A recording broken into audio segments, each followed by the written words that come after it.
In a quiet little town, nestled between green hills and silent rivers, lived a blacksmith named Aaron. He was strong, skilled, and hard-working, but there was one flaw that shadowed all his good qualities: his temper.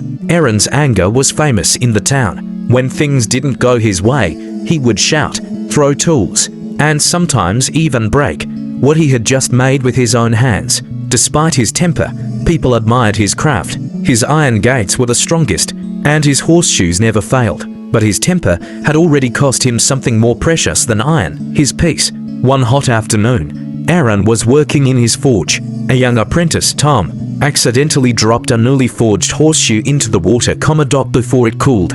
It bent out of shape instantly. Aaron's eyes burned with rage. "You fool!" he shouted, throwing his hammer across the room. It hit the wall and split in two. Tom, frightened, ran out.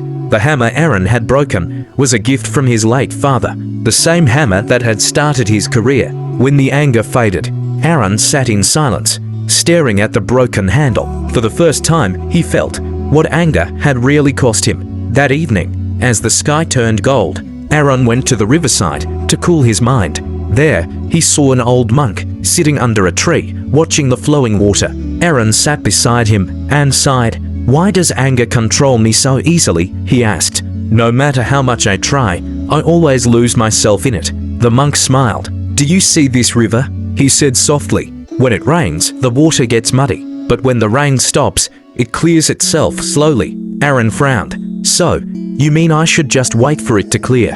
The monk shook his head. "No, you must learn not to stir the mud again. Every time you give in to anger, you stir it back. Let your mind settle.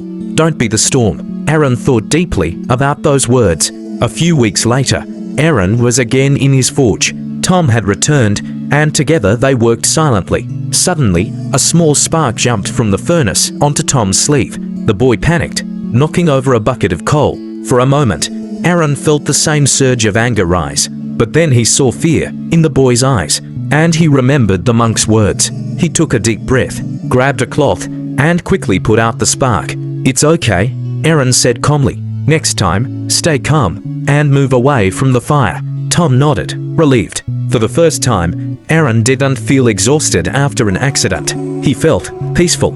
Years passed.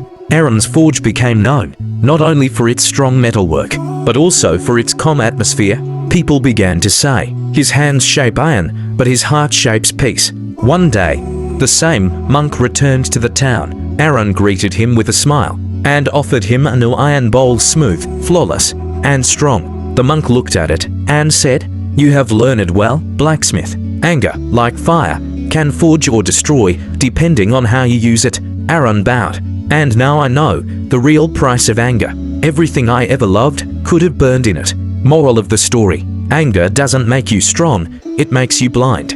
True strength lies in mastering yourself before mastering the world.